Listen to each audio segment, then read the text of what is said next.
All right, so we're going to go through some examples of graphing sine and cosine functions that have had some transformations to them.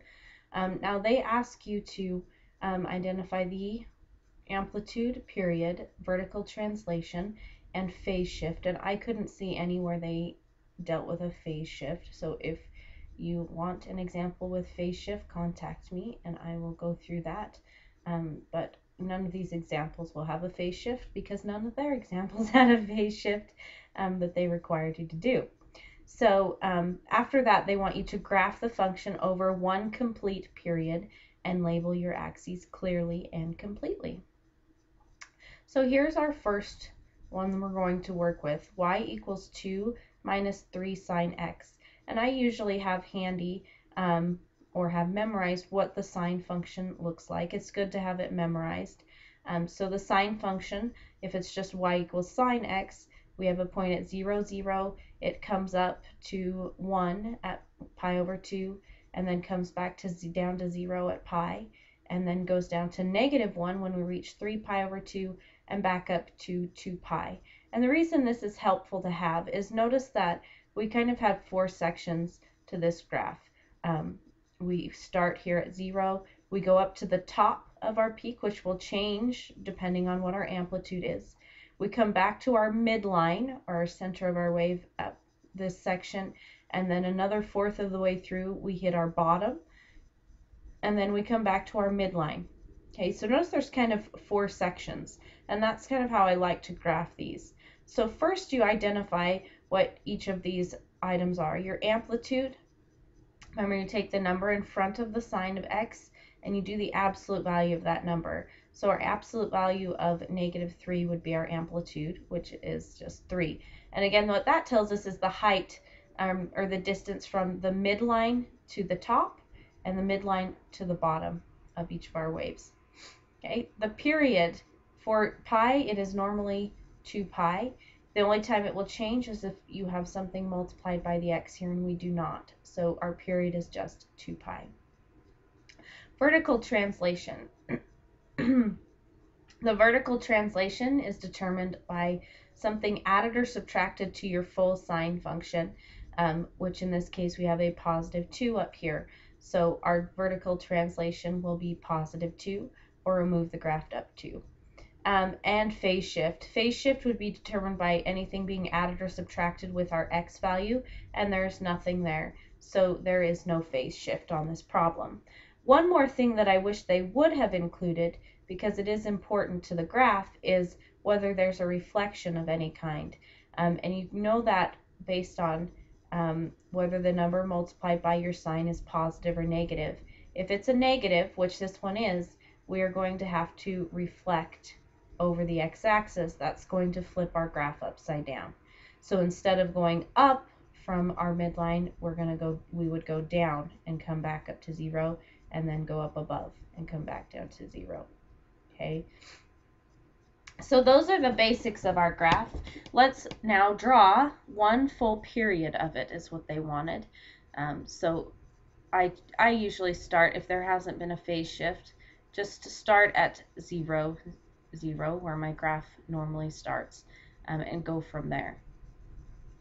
Okay, so what things do we need to take into account? Well, the first thing you would want to do is take care of this vertical translation, because what that's going to do is move your midline up 2. So now 1, 2. Now my midline is going to be here, and this dotted line is not part of my graph. I will come back through and erase it. So make it really lightly, but what it does is it helps you keep track of where your middle of your waves are, and that's helpful to have. The next thing I would take a look at is, what's my amplitude? How high and how low am I going to go on this graph? My amplitude is 3, so I know I'm going to end up going 3 above the midline. So here's 2, 3, 4. So I'm going to go clear up to 5, and I'm going to go 2 below it, or excuse me, 3 below it. So there's my 1, 2. I'm going to end up going down here to negative 1. So 3 above, 3 below. The next thing you would look at is, okay, what's my period? How far do I need to mark this out? I would go still in increments of pi over 2, pi, 3 pi over 2, and 2 pi because my period hasn't changed at all. Okay, so I'd say, okay, well, here's pi over 2, half of a pi. There's pi. Here's 1.5 pi, or 3 pi over 2, and here's 2 pi. And they only asked for one period. The graph would continue from there, but since they only asked for one period, I'm only going to draw one period. Okay? So now we have all of our parts and pieces that we need. Now we just have to draw the graph. Now remember, this is reflected. You want to double check that this is reflected. So instead of going up, we're going to be going down. Okay, and remember how we had kind of those 4 sections where we meet our peaks and then come back to our midline? They're still the same because our period hasn't changed.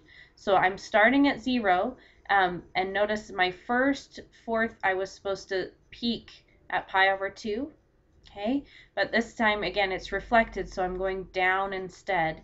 I'm going to reach my bottom at pi over 2. So I want to curve down, reach my bottom at pi over 2, which my bottom, remember, was supposed to be at -1. The next section, remember after we went up, we came back down to the midline at pi. Now, since we went down, that means we're coming up to the midline, not 0, but the midline when we get to pi.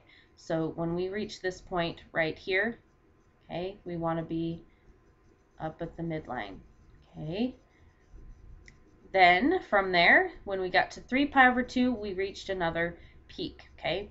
And we were going down, but again, because of the reflection, we're going to be going up, not just 1, but we're going to go up 3 to our +5. So when we reach 3 pi over 2, we want to be peaking up here.